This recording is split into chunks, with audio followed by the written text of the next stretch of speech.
नमस्कार, मी मोहिनी सोनार. आपण पाहताय TV9 मराठी. बुलेटिनमध्ये महाराष्ट्रातल्या 36 जिल्ह्यातल्या 72 बातम्यांचा आढावा घ्यायचा आहे. सुरुवात करूयात चंद्रपूरच्या बातमीला. चंद्रपूर जिल्ह्यामध्ये वर्धा नदीला पूर आल्यानं इरई आणि झरपट नद्या वाहत आहेत. दुथडी भरून राजनगर परिसरामध्ये पुराचं पाणी शिरल्यामुळे रेस्क्यू टीमकडून नागरिकांना सुरक्षित बाहेर काढण्याचं काम सुरू. वर्धा नदीच्या पुरातनं चंद्रपूरच्या आपत्ती व्यवस्थापन दलानं गर्भवती महिलेचं रेस्क्यू केलंय. वणी तालुक्यातनं चिंचोली इथून महिलेला चंद्रपूर जिल्ह्यातल्या नकोडा या ठिकाणी बोटीद्वारे आणलं. वर्धा नदीच्या महापुरानं चंद्रपूर ते घुग्गुस बल्लारपूर या पट्ट्यामध्ये नदीच्या दोन्ही काठांवर पूरस्थिती, तर दुसरीकडे चंद्रपूर शहराच्या वेशीवरून नागरिकांचं पूरग्रस्त भागातनं बचाव कार्य सुरू. नवापूर शहर आणि परिसरामध्ये सुरू असलेल्या मुसळधार पावसामुळे रंगावली नदीला पूर, तर वाढलेल्या पाणी पातळीमुळे नदीकाठावरील गावांना सतर्कतेचा इशारा. नवापूर गावातील महादेवाचं मंदिरही पाण्याखाली. निफाड तालुक्यातील नांदूर मधमेश्वर धरणाचा विसर्ग 10,000 क्युसेकनं कमी. सध्याच्या घडीला 39,917 क्युसेकनं पाण्याचा विसर्ग सुरू. या हंगामामध्ये आतापर्यंत 38.37 TMC पाणी जायकवाडीकडे सोडण्यात आलं. नाशिकच्या बागलाणमध्ये मुसळधार पावसानं मोसम नदीला पूर, तर मुल्हेरमधील मोसम नदीवरील पूल पाण्याखाली. 5 ते 6 गावांचा संपर्क तुटला. छत्रपती संभाजीनगरमधील सावरगावमध्ये मुसळधार पावसामुळे पूर्णा नदीला पूर. नदीपात्रामध्ये मोठ्या प्रमाणात पाण्याची आवक. वाहतूक सेवा काही काळासाठी पूर्णपणे ठप्प. विदर्भात सुरू असलेल्या मुसळधार पावसामुळे पूर्णा नदीला पूरसदृश्य स्थिती. दरम्यान जळगावातील हतनूर धरणाच्या पाणलोट क्षेत्रामध्ये सुद्धा मोठ्या प्रमाणात वाढ. विदर्भासह खानदेशातील नदी क्षेत्रातील हजारो हेक्टर शेती पाण्याखाली. यवतमाळच्या बाभुळगाव तालुक्यामध्ये अतिवृष्टीमुळे पिकांचं नुकसान. बेंबला या धरणातनं पाण्याचा विसर्ग केल्यामुळे नदीकाठी असलेल्या 10 ते 12 गावांमध्ये मोठ्या प्रमाणात शेतीचं नुकसान. पंढरपूरमध्ये उजनी आणि वीर धरणातनं सोडलेल्या विसर्गामुळे चंद्रभागा नदीच्या पाणी पातळीत वाढ. उजनीतनं 80,000 तर वीर धरणातनं 43,000 क्युसेकनं पाण्याचा विसर्ग भीमा नदीमध्ये सुरू आहे. त्यामुळे भीमा नदीला महापूर. भीमा नदीपात्रामध्ये असलेल्या पुंडलिक मंदिरासह इतर मंदिरांनाही पाण्याचा वेढा. पुण्याच्या शिरूरमध्ये बंधाऱ्याच्या मध्यभागी उभं राहून दुचाकी धुण्याचा धक्कादायक प्रकार. जीवाची पर्वा न करता दुचाकी धुण्याचा हा प्रकार. दरम्यान पाण्याचा प्रवाह जोरात असल्यामुळे दुर्घटना घडल्याची शक्यता. कोल्हापुरात पंचगंगा नदीच्या पाणी पातळीमध्ये किंचितची वाढ. कोल्हापुरात धरण क्षेत्रामध्ये पावसाचा जोर कमी आहे, त्यामुळे राधानगरी धरणाचे 2 स्वयंचलित दरवाजेच उघडलेत. धरणातनं 4,000 क्युसेकनं पाण्याचा विसर्ग. साताऱ्याच्या घाटमाथ्यावरील मुसळधार पावसामुळे कृष्णा नदीच्या पाणी पातळीत वाढ. वाईच्या महागणपती मंदिराला पाण्याचा वेढा. कृष्णा नदीनं महागणपतीच्या मूर्तीला चरणस्पर्श केलाय. मंदिरामध्ये विशेष यामुळे आरती करण्यात आली. गडचिरोलीच्या सिरोंचा तालुक्याला पुराचा धोका निर्माण. गोदावरी, प्राणहिता, इंद्रावती नद्यांना पूर, तर नदीकाठावरील गावांना प्रशासनाचा सतर्कतेचा इशारा. पुण्यातील वीर धरणातनं मोठ्या प्रमाणात पाण्याचा विसर्ग सुरू. वीर धरण 100% भरलं असून नीरा नदीपात्रामध्ये 60,000 क्युसेकनं पाण्याचा विसर्ग. नदीकाठच्या गावांना सतर्कतेचा आदेश. सांगलीच्या चांदोली वारणा धरणाच्या पाणलोट क्षेत्रामध्ये पावसाचा जोर कायम, तर चांदोली धरण 86.40% भरलं. चांदोली धरणातनं वारणा नदीपात्रामध्ये 6,900 क्युसेकनं पाण्याचा विसर्ग.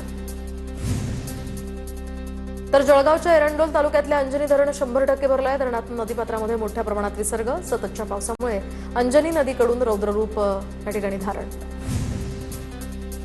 वाशिम जिल्ह्यामध्ये गेल्या 3 ते 4 दिवसांपासून सुरू असलेल्या जोरदार पावसामुळे मोठा दिलासा. पावसामुळे धरणं आणि जलस्रोतांमध्ये लक्षणीय वाढ.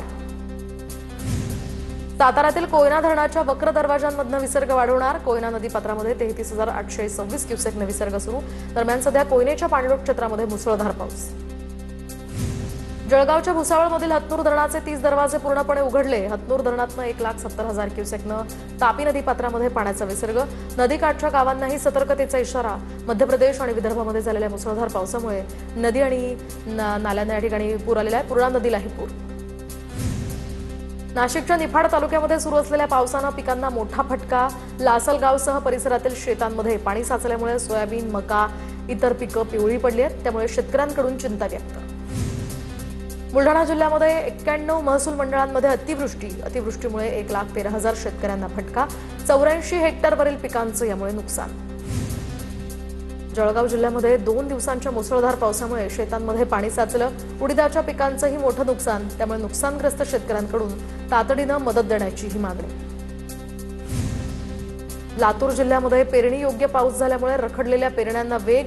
जिल्ह्यातील 133 प्रकल्प अद्यापही कोरडेच. शेतकरी अद्यापही मोठ्या पावसाच्या प्रतीक्षेत. अनेक प्रकल्पांमध्ये 20% पेक्षा कमी पाणीसाठा शिल्लक. छत्रपती संभाजीनगरच्या सिल्लोड तालुक्यातील आमऋषी धबधब्यानं पर्यटकांचं लक्ष वेधलंय. 75 फूट उंचीवरून कोसळणारा हा धबधबा पर्यटकांसाठी आकर्षणाचा केंद्रबिंदू. पावसानं उघडीप दिल्यामुळे पर्यटक इगतपुरीमध्ये आता दाखल. गोलटेकडी नगर परिषदेचा तलाव या ठिकाणी पर्यटकांनी गर्दी केली आहे. चांदसौली घाटातील दरड हटवण्याचं काम सध्या संथ गतीनं सुरू आहे. घाटात सध्या तात्पुरत्या स्वरूपात एकेरी मार्गाने वाहतूक. भला मोठा दगड हटवण्यासाठी आणखी 2 ते 3 दिवसांचा हा कालावधी लागण्याचीही शक्यता. नाशिकमध्ये खड्ड्यांमुळे दुचाकीस्वाराचा अपघात. अपघातानंतर 26 वर्षीय किसन झाकणे या तरुणाचा उपचारादरम्यान मृत्यू. नाशिकमध्ये खड्ड्यांमुळे होणाऱ्या अपघाती मृत्यूंची संख्या आता 6 वर. सोलापूर शहरात हलक्या पावसानंतर खड्ड्यांचं साम्राज्य. महापालिकेकडनं खड्डे बुजवल्याचा दावा केला असला तरी प्रत्यक्षात मात्र शहरातील रस्त्यांवर मोठमोठे खड्डे पडलेत. शहरातील मार्केट यार्ड चौक ते शांती चौकापर्यंत हे मोठे खड्डे. धुळ्याच्या पांझरा नदीवरील नव्या पुलाच्या बांधकामाला मुसळधार पावसाचा फटका. नदीला आलेल्या पुरामुळे अवघ्या काही सेकंदात निर्माणाधीन पुलाचा अर्धा भाग वाहून गेलाय. साक्री तालुक्यातील सामोडे गावाजवळची ही घटना. संपूर्ण घटना कॅमेऱ्यात कैद. दापोली हरणे मार्गे खड्ड्यांच्या विळख्यात. दरम्यान नागरिकांचा जीव धोक्यात घालून प्रवास सुरू. रुग्णवाहिका, शालेय वाहनं तसंच मच्छीमारांच्या वाहतुकीलाही याचा मोठा फटका. जळगावच्या तरसोद पाळधी बायपास रस्त्याला तडे. रेल्वे उड्डाणपुलाच्या पिलरचं बांधकाम कोसळल्याची ही घटना. दोन्ही मार्गांवरील वाहतूक बंद केल्याची माहिती. निकृष्ट बांधकाम लपवण्यासाठी बांधकाम कोसळलेला हा पिलर झाकला गेला. कोल्हापूरच्या गगनबावडा रोडवरील तिसंगीमध्ये मुख्य रस्त्याला मोठा खड्डा पडला. एका महिन्यापूर्वी रस्त्यावर डांबरीकरण. गगनबावडा या परिसरामध्ये सुरू असलेल्या मुसळधार पावसामुळे ओढे नाले तुडुंब भरून वाहत आहेत. कोल्हापूर गगनबावडा मार्गावरील तिसंगी गावाजवळील मुख्य रस्त्याला भलं मोठं भगदाड. रस्त्याच्या निकृष्ट कामाची पुन्हा एकदा पोलखोल. जिल्हा प्रशासनाचं याकडे दुर्लक्ष. जळगावच्या नशिराबाद जवळ सर्व्हिस रोडच्या बोगद्याजवळ पाणी साचत असल्याचा प्रकार. अशा परिस्थितीमध्ये सुद्धा टोल वसुली सुरू असल्यामुळे नागरिकांचा संताप. मुंबई आग्रा महामार्गावर भीषण वाहतूक कोंडी. 12 तासांपासून महामार्ग ठप्प. असंख्य वाहनं जैसे थेच उभी. वाहन चालकांचा तीव्र संताप.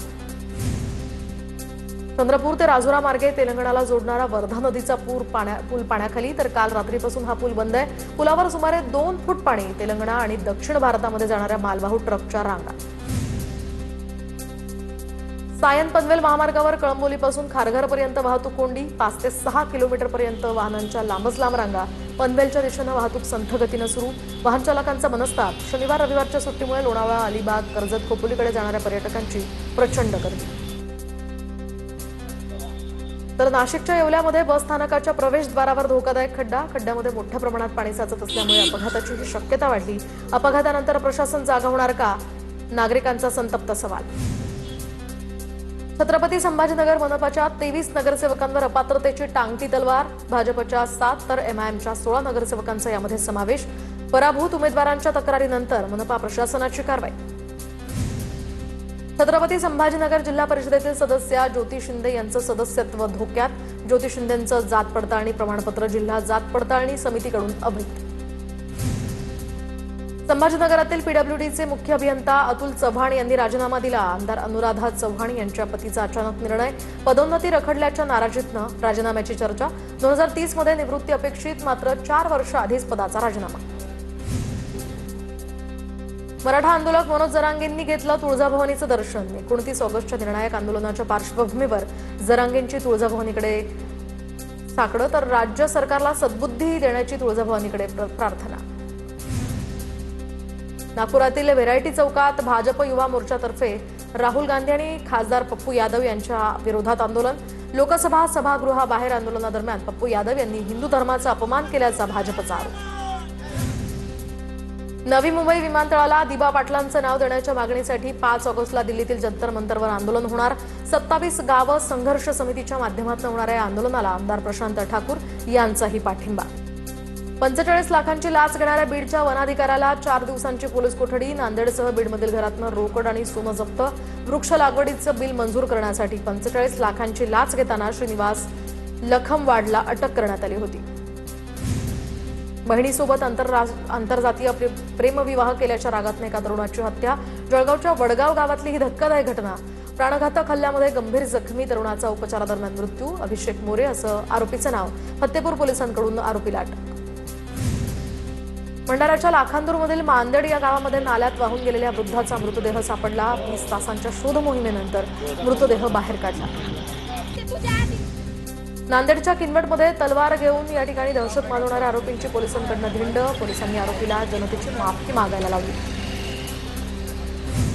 नागपूर गुन्हे शाखेकडून 2 स्वतंत्र कारवायांमध्ये सुमारे 33 लाख रुपये किमतीची एमडी पावडर जप्त. वैष्णोदेवी नगर आणि बेझनबाग परिसरातनं 3 अटक. त्यांच्या ताब्यातनं एकूण 169 ग्रॅम एमडी पावडर हस्तगत.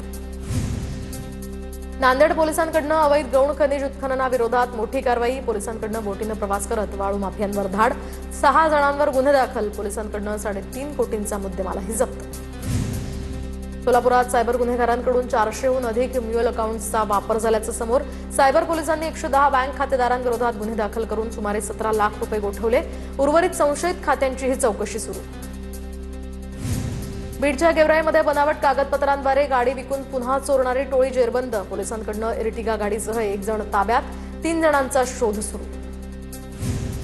परभणीच्या गंगाखेडमध्ये घरकुल मंजूर करून देण्यासाठी 100,000 रुपयांची लाच घेताना नगर परिषदेचा बाह्यस्त्रोत कर्मचारी एसीबीच्या जाळ्यात.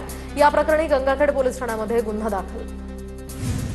सांगलीच्या शिराळामधील भाटशिरगाव या ठिकाणी टँकर आणि बसची समोरासमोर जोरदार धडक. अपघातात बसमधील 23 जण जखमी. जखमींमध्ये प्रवाशांसह शालेय विद्यार्थ्यांचाही समावेश. परभणी हिंगोली राज्य महामार्गावर हट्टा ते जवळा या बाजारादरम्यान कारचा भीषण अपघात. या अपघातामध्ये 2घांचा जागीच मृत्यू तर 1 जण गंभीर जखमी. जखमीवर परभणीतील रुग्णालयामध्ये उपचार सुरू. इंदापुरात कृषी मंत्री दत्तात्रय भरणे यांनी भजीवर मारला ताव. तर मदनवाडीतील शिबिरामध्ये महिला बचत गटांच्या स्टॉल दरम्यान या ठिकाणी कृषी मंत्री दत्ता भरणे यांनी भेट दिली आहे. कृषी मंत्र्यांकडून बचत गटातील महिलांची आपुलकीने विचारपूस.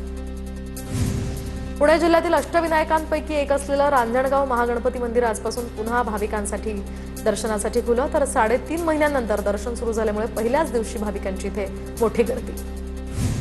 परभणीमध्ये कापूस पिकावर मावा आणि तुडतुडे या रोगांचा प्रादुर्भाव झाल्यामुळे शेतकरी अडचणीत.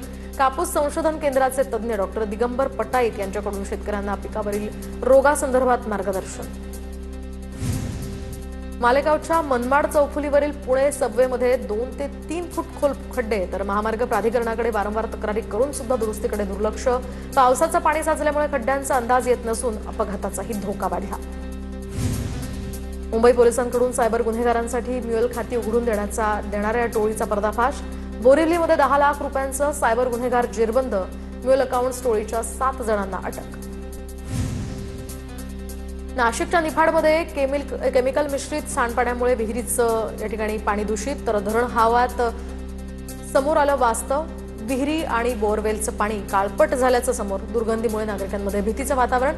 नागरिकांच्या आरोग्याचाही प्रश्न गंभीर. वाटेगावच्या धर्तीवर कराडमध्ये अण्णाभाऊ यांचं मोठं स्मारक राज्य सरकारतर्फे साकारण्यात येणार. आमदार अतुल भोसले यांची माहिती. तर लोकशाहीर अण्णाभाऊ साठे यांच्या जयंतीनिमित्त आमदार भोसलेंकडून कराडमधील स्मारकाला अभिवादन.